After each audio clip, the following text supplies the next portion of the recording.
right. I am so excited to be here today with Tricia Keith, End of Life Embodiment Doula, Home Funeral Guide, Funeral Celebrant, Grief Ritual Artist, and Grief Companion. Welcome to the Living Resource Project, Tricia. Thank you so much, Tracy. I'm excited to be here.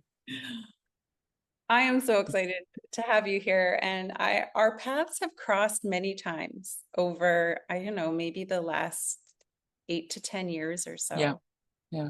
And I don't feel like I've ever had enough time with you. Like I think I seek you out, and when we do connect, I feel so much curiosity about what you're up to and who you are, and just a deep resonance with the work you're doing. And I'm just really excited to have this time here today to get to know you a little bit better and understand the work that you're doing in the end of life space.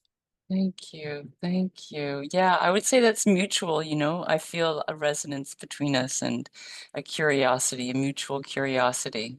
So, yeah, it's great. Beautiful. So, the Living Resource Project is a compassionate communities initiative that really serves to remind us that we all have what it takes to support the dying and their people in all of life, including death.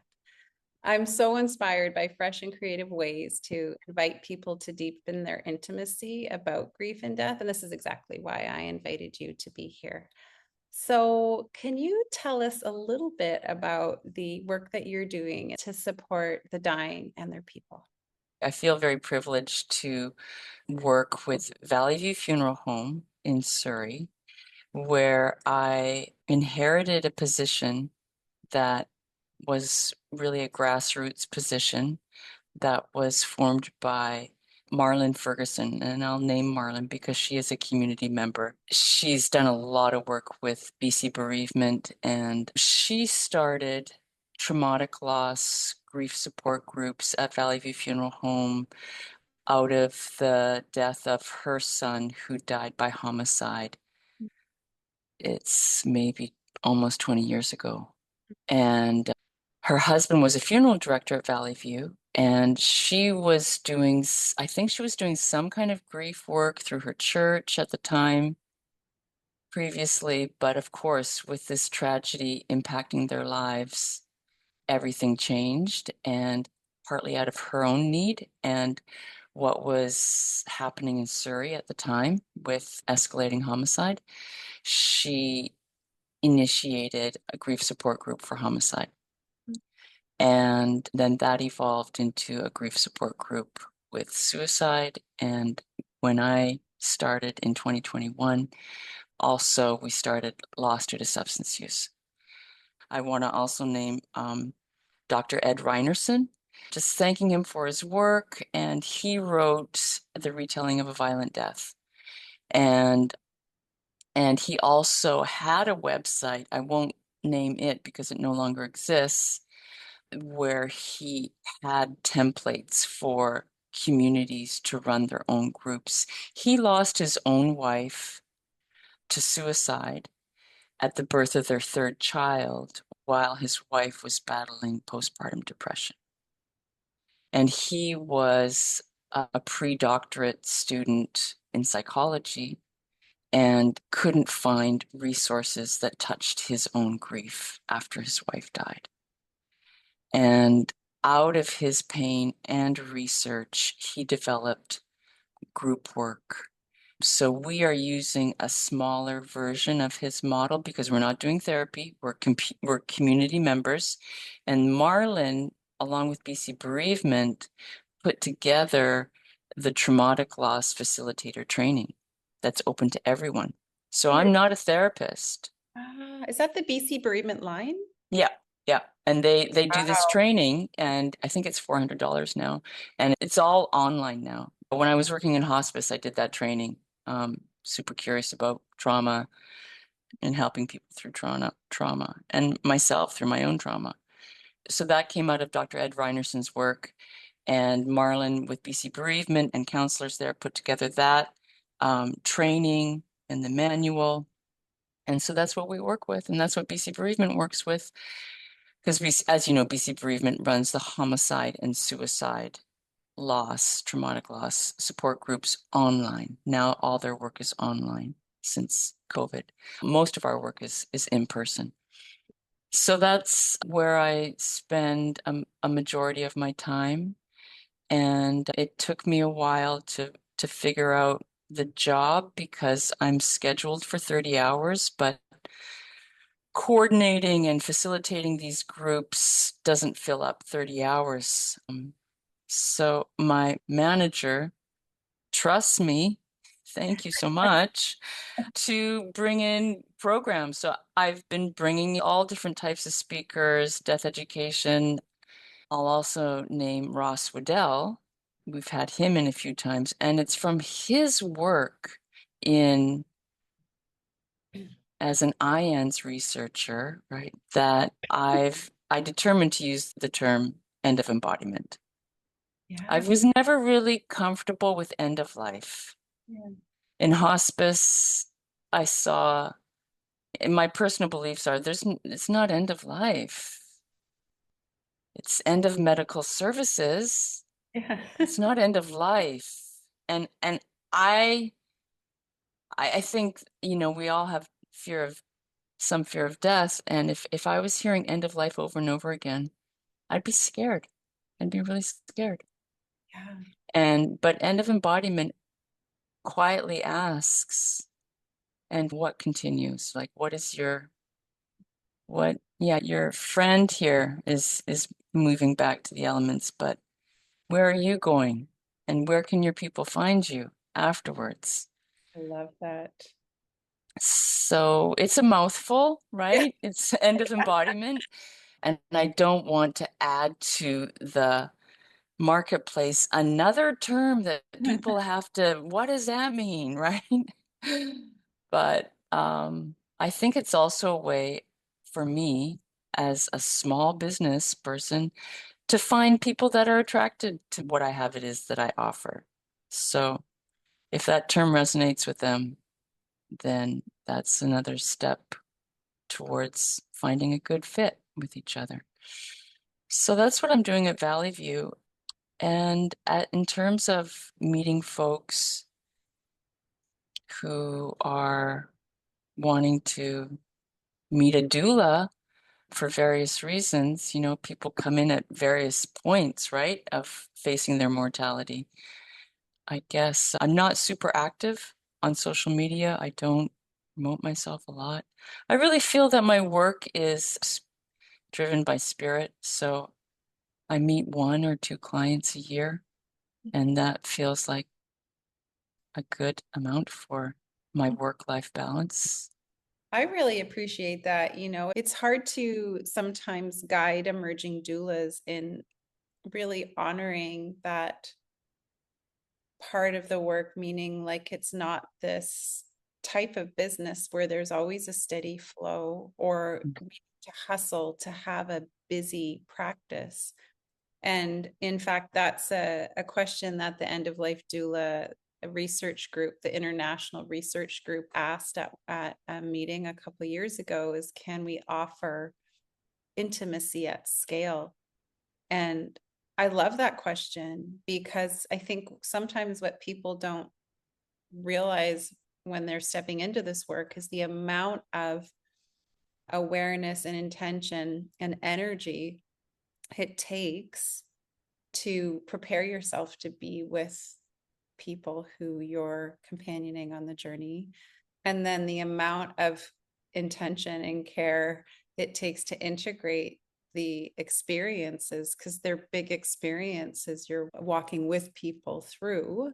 Um, and to really realistically think of doing this on a bigger scale, I wonder, it's a question I sit with a lot too. And when you really own that you take maybe two clients a year and you're good with that, I find that really inspiring and also sort of takes away some of that pressure. I think a lot of people feel like if their phone's not ringing off the hook, what am I doing wrong, or how can I get it to ring more? Well, there's other ways we can serve our communities, like you've just expressed. And when the clients do find us, Yes, and like as a funeral celebrant at Valley View, I could get a lot of work, mm, and I have at times, but I also find that that is a big energy too.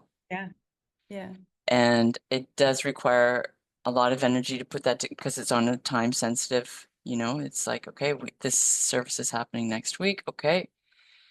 And it's not a cookie cutter kind of thing. Like the service is not done until it's done. The writing of the service is not done until it's done.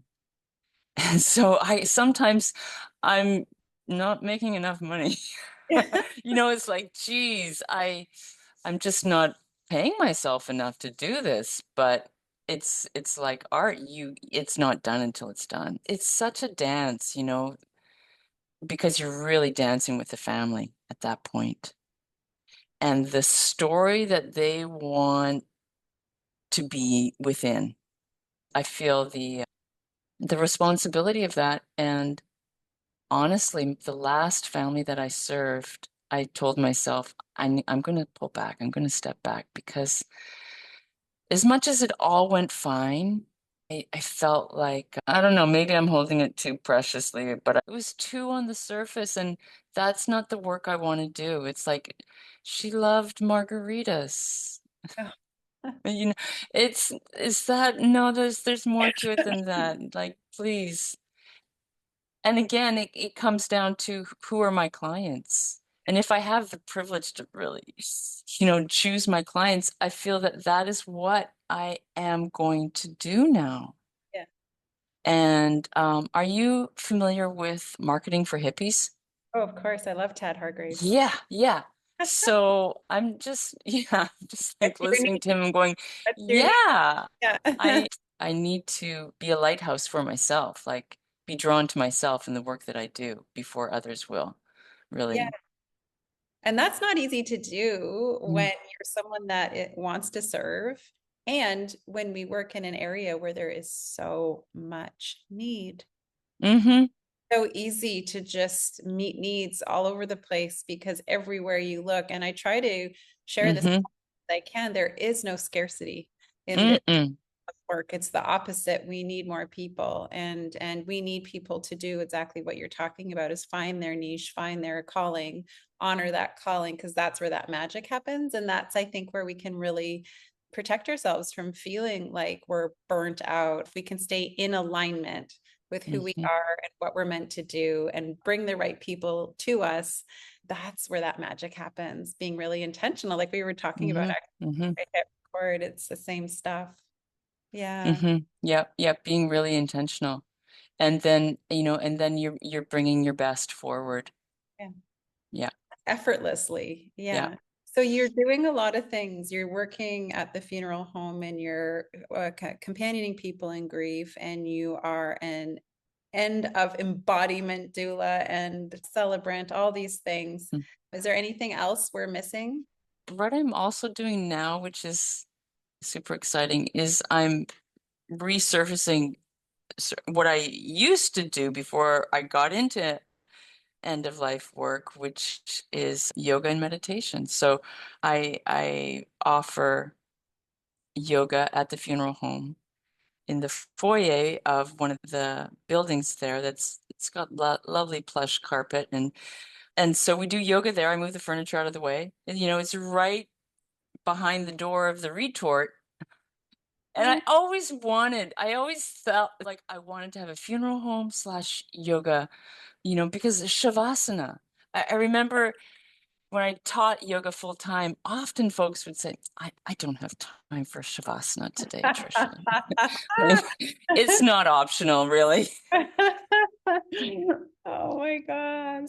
So a whole other level, Shavasana in a funeral home. Wow, that's it. It's powerful. It is. And the people who come, these are the folks that have been in the groups, Yeah. so yeah, it is a bit of a what are we doing here? But no, it makes total sense. And just that weaving of death into life too. Yeah.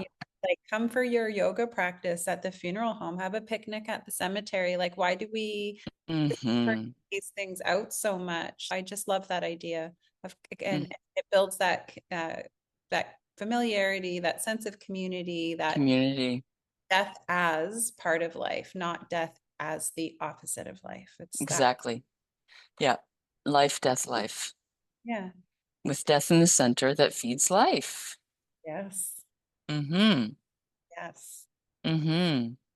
I love that. So you're doing yoga at the funeral home. Wow. Mm-hmm. Yeah. And then I'm starting next month a meditation series, energy awareness tools. And it's starting to like pop, and this is what people want. And it's also what I want. It's starting to grow in new ways, and it feels exciting. Feels really exciting. Yeah. Feel your excitement.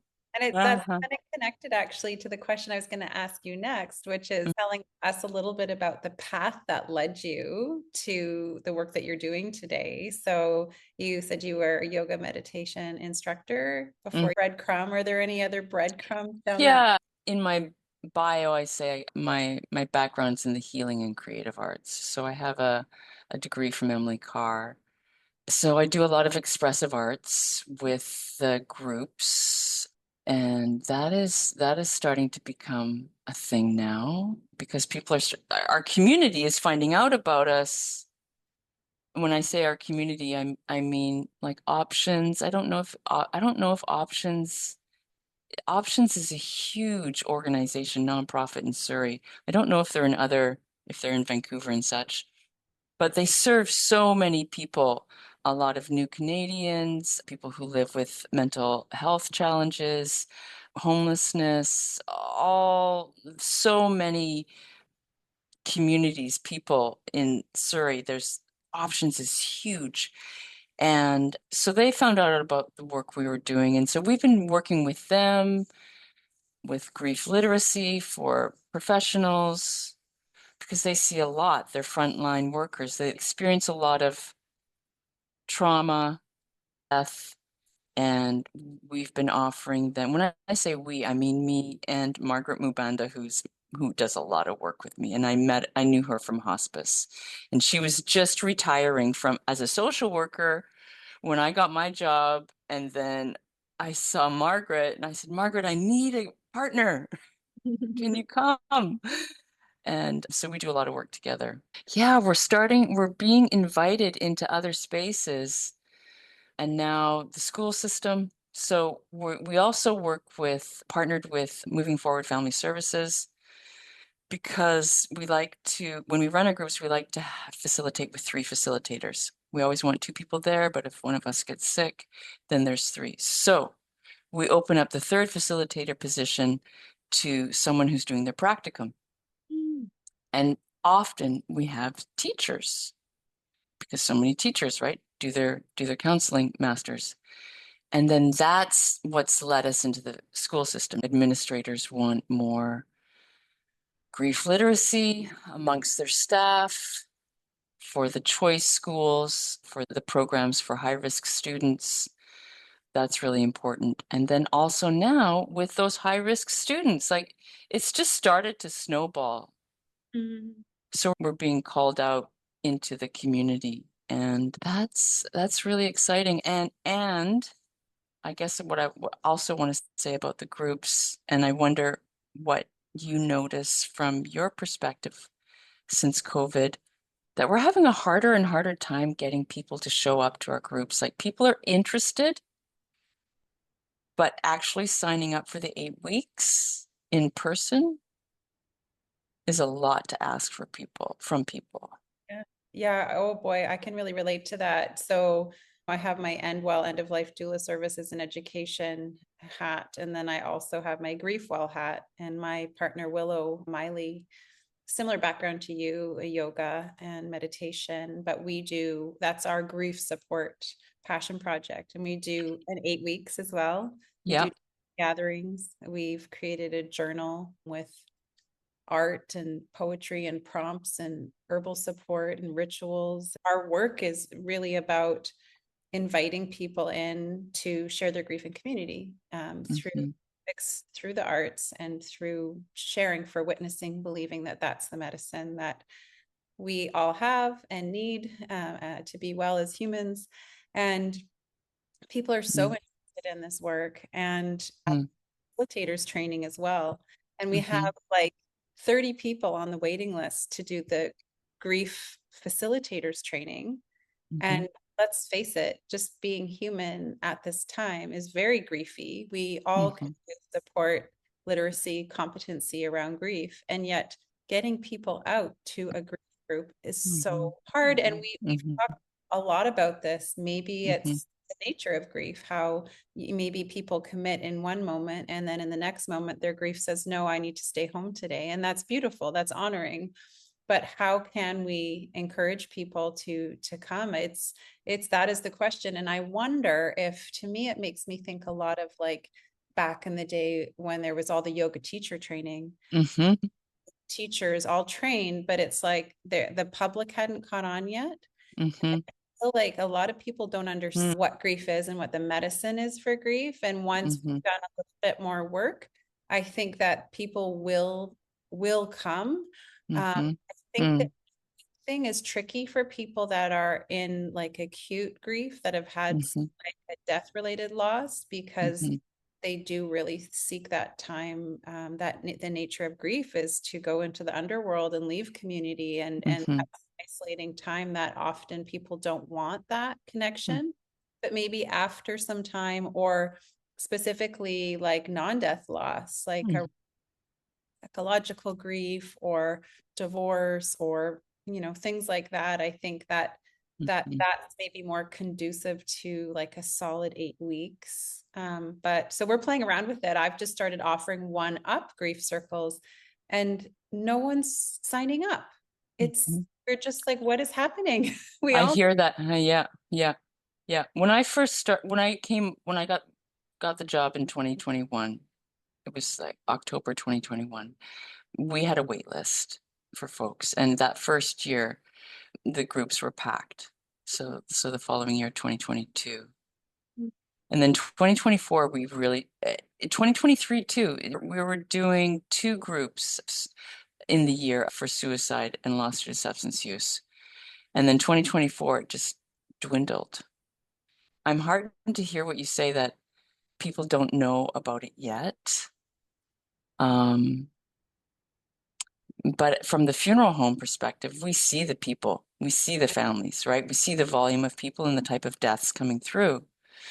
And yeah, we when we do the intake for the traumatic loss, we we don't reject anyone, but we let them know at least 6 months after the death, and even a year, friend, wait, like if it's too much too soon. I feel that people are really cocooning. Like I feel that since COVID, the cocooning that happened there was great at first, I think, for just people, drawing into themselves.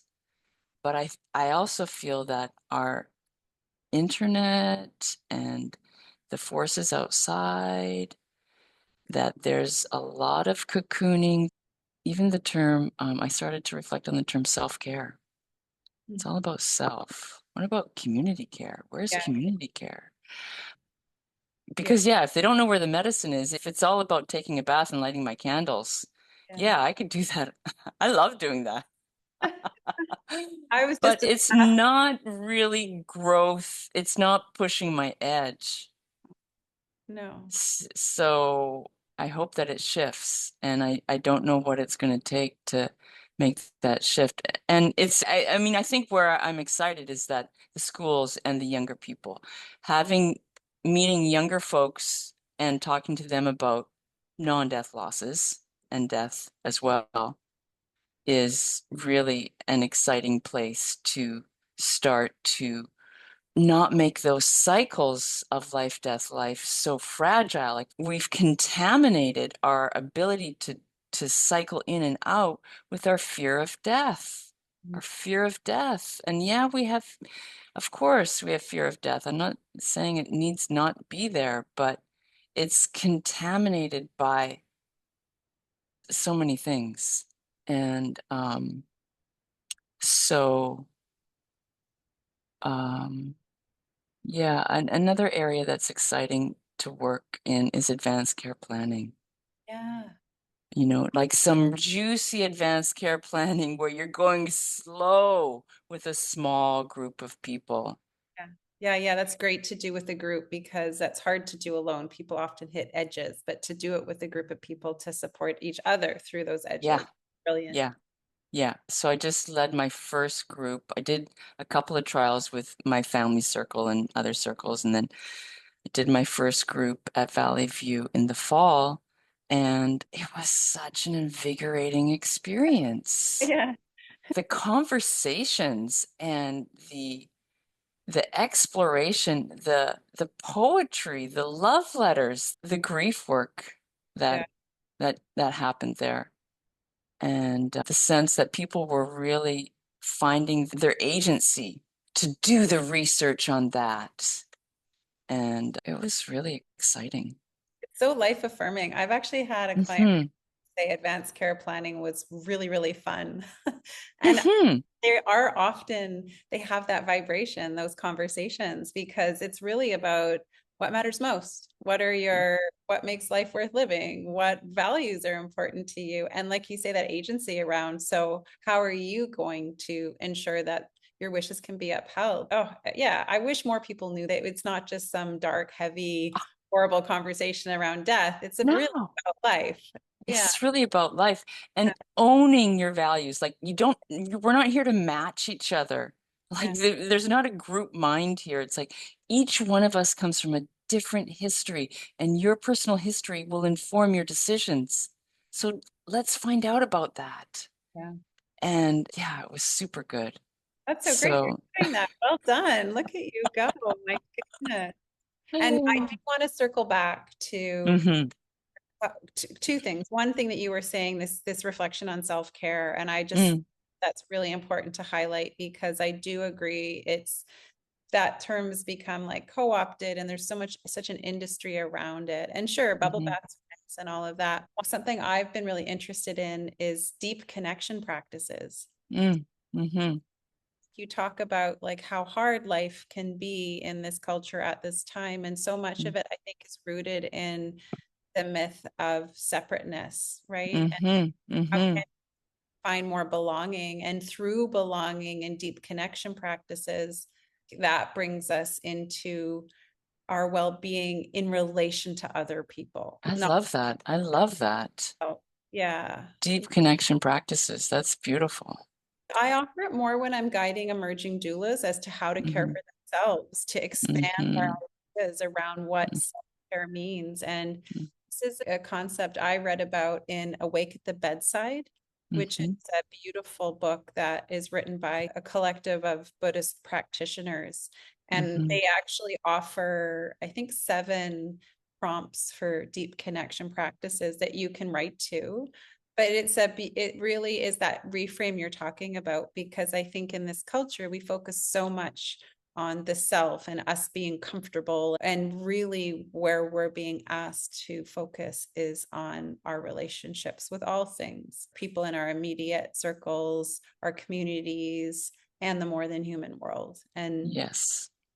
how we will be well in a sustained way. Yes. Yes. Yes. We're serving no one if it drains us. Like, so I'm seeing my own beliefs around what grief is and that, and just like having this aha moment that, oh yeah, we're not allowed to have joy and grief at the same time, are we? Like, they're not supposed to be we don't normally, can we? Of course we can. We know love is the other side of grief, grief and love. And joy, I know with the traumatic loss, there can be such a deep injury Yeah. that accessing joy, it's not easy. It's not easy. But it takes work, right? And I guess that's the tragedy of life as well. It's not, I guess, it is the tragedy of life as well that there's limits and there's endings that don't end well. I guess what I'm saying is I'm finding my joy again and that my joy can be present in the room when I'm facilitating traumatic loss grief support. Love that. That's so authentic and real. I love that. Of course it can. Yeah. Hmm. And I'm really Hmm. curious about something, Tricia, because you've talked quite a bit about your role in supporting people that have gone through traumatic loss, which, by the way, oh my goodness, thank you, because it is so needed. It's such a common source of disenfranchised grief, where grief comes unnecessarily complicated because people are uncomfortable when it comes to things like homicide, suicide, toxic drug poisoning. I mean, the fact you're creating space to support people in this is amazing. Something I have been curious about too is that grief and trauma connection. And I've come to learn that there's always grief and trauma, but there's Hmm. always trauma and grief. And that when you Hmm. have that grief trauma combo, Hmm. it's so important to address the trauma first because people cannot grieve if they're in that state of trauma. And I've been Hmm. really curious because for me as an end of life doula, that's sort of out of my scope of practice. I have not done training. I'm trained in trauma informed practices, Hmm. practices that are somatic based practices that I personally use, but I'm not trained in offering those to others. So if I have a client that is dealing with grief and trauma at the same time, that's a situation where I refer out to a Hmm. woman that I know that Hmm. specializes in trauma and does some somatic practices around dealing with the trauma. And then Hmm. we can talk about the grief. But I'm Hmm. just curious, your experience guiding people that come to you that have that grief and trauma combo, because it's a tricky one to navigate. Hmm. Hmm. Yeah, I know we say that when someone's had a traumatic loss, you have to deal with the trauma first. And I don't feel that's true. Being a survivor of childhood sexual abuse, it's all intertwined. It's all intertwined. And that's my experience. And when I had met with therapists who said to me, okay, we've gone this far, and now I'm going to have to refer you to someone else because I'm not qualified to handle your trauma. And I'd be like, oh shoot, I trust you. Like like, and then I just never went. I never found that specialized trauma person until like later. The point I'm trying to make is it's not a straight line, right? It's not a straight line. So my answer is not a straight line. I tell people right away, I'm not a therapist. I'm not a counselor. I'm no stranger to trauma. And I have resources if you would like a therapist who specializes in EMDR. Like I have a whole list of therapists. Also, Moving Forward Family Services, great resources there for low barrier. And then our group, people are variously differently resourced. Yeah, they've all gone through trauma, but where they started is all different, like with their life experiences. So part of the intake is process is assessing, are you group ready? And will this be too much? And again, we never reject anyone. We let them know though, if it's too much, you will know and you'll want to drop out. And that's not a fail. But let's also shore you up with these resources as best we can. Because often with traumatic loss, it's been happening, right? The traumas have been happening. And I guess what I'm trying to say is there's a lot of need there. There's often a lot of need. So we let them know who we are, what we are, and what our expectations are. I guess to answer your question, I'm not a trauma therapist, but I'm a good listener. And with some people, I've made very long-term companioning with grief trauma. It's taken time to build that trust, that person to build that trust with me, because those traumas, they're just so long lasting. I see it like an autoimmune disease where you need the medicine all the time. You don't take away the medicine because this injury requires constant medicine. Yeah, that makes sense to me. And I really appreciate your honest answer to that question because ultimately, what I feel like you're getting at is really honoring agency. If this group Mhm, is right for you now, awesome. I'm here. I'm available. I'm a good listener. And if it's not, your choice. And just trusting that if people are getting benefit, they'll keep coming. And mhm, it's that deep community care of being available. And really what most of us are looking for is an ear for listening, right? That is what most of mhm, us mhm, need as mhm, well. So I appreciate your answer so much. Thank you. mhm. So Tricia, can you share a story about the work you do? So maybe it's a story about a client or a situation that deepened your understanding of grief or the end of life journey. Obviously honoring people's stories and confidentiality, but anything coming to mind? I would say the first family I served as a home funeral guide was such a blessing. It was such a gift in my life. And I can name this person because she has been on social media and she has given us permission. Her name is Deborah Magdi, and her mom Elsie died. And we met Deborah.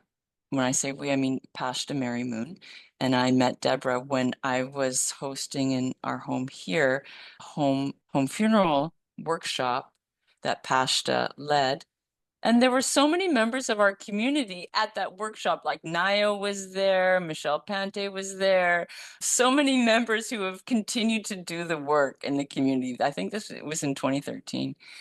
And Deborah was there. And so she was so gung-ho and she wanted to, have this for her mom. And she was caring for her mom in her home herself, and she had adult children or teenage children as well as her sister living in her home too. So she had the resources to care for her mom Elsie, who was living with advanced dementia. And it was an incredible, incredible, beautiful experience, family held, beautiful death experience, and that I've never experienced before and since. Elsie died the day of Deborah's niece's 16th birthday. And I guided Deborah and her sister to wash Elsie's body ceremonially while the 16-year-old niece sat at the foot of the bed reading Starhawk's blessing to wash the body. It was like, right? Meanwhile, Deborah's husband is cooking three-course meal for the 16-year-old's birthday party that's going to happen later that night. And he doesn't want to see anything that's going on. He's let us know, I don't want to come in the room, but he's at the sink all day long, which is just across the hallway. He hears everything, right? And then later, like 3 days later, he comes into the room with us and he said, it was sad, but it wasn't hard what you did. It wasn't hard. It was That's, just so beautiful. oh, Trisha, what a Yeah, sound experience. What it was, yeah, excited in again, life, death, life, right? yeah, yeah. I love it when in that situation of home funerals where it is the people that are most reluctant Hmm. that being the most surprised at the beauty of it and then Hmm. almost like the necessity of it. Hmm. It's like this deep remembering. It's Hmm. interesting. I love that. It's like the sink is right there. So like, he was right there. Yeah. All day long, washing Nothing dishes. to do with it. Yeah. So many dishes. And then they had dinner that night, And they had and then the next day they had some family come over, and Deborah's of Ukrainian heritage, and she has a cousin who's a real vocal artist of Ukrainian songs and who sings now at All Souls. Oh, And I just saw her last year or this past year, and I was like, I remember you from Deborah's house. And just, oh my God, the music, it was incredible. I had no idea that all of that was going to happen. wow. And yeah, it was something else. Really sounds like it. Amazing. Yeah, it was I, amazing. you mentioned Pashta. I know Mm. as you and Pashta have worked together to facilitate by my own heart and hand the home funeral training that is offered. Are you still doing that with Pashta? So Pashta and Madeline Christie, and very tangentially myself, put together the course for an online course now. I don't know if you know that it's an online. Yeah, so that is still happening. Yeah. Hmm. And is it asynchronous or are there live sessions or is it all It's asynchronous with monthly community gatherings. okay? Yeah. Okay. Hmm. Beautiful. Okay. Hmm. Always wanted to take that training and I just haven't. So maybe this is the time that it'll be more accessible because it's a little more flexible. Hmm. It's worth taking that training. Pashta, she has so many stories of how she has served people in remarkable ways. And the photos that she has of people's home funerals I've told her a number of times, you need to make a coffee table book of your photos because they're incredibly rich and beautiful. Yes, she's got incredible photos from families that she served, with permission, of course. She has these photos, and even her mom's recent I did death. a photo of Yeah. that. So beautiful. Oh, Yes, right? yeah. Like Pashta has that gift for bringing beauty to death. And so much wisdom. Mm-hmm. Oh, And practical hands-on. see, Like that's it's where not theoretical. It's like this is what you do in this situation.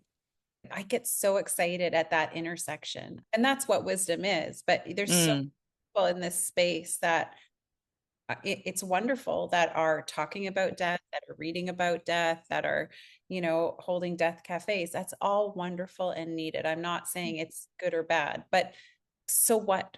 How do we get people to step mm-hmm, in and show up for each other? And I love that. Like, what are those details? Because then people, they're familiar with it. They know what it is. mm-hmm, They can mm-hmm.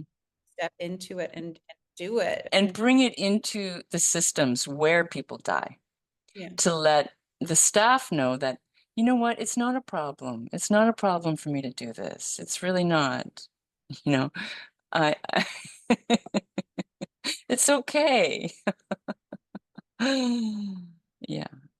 Tricia, if there's one thing that you would like the dying and their people to know, what would it be? That the medical experience need not overtake what's happening between you and your person and what's happening in terms of your spiritual beliefs.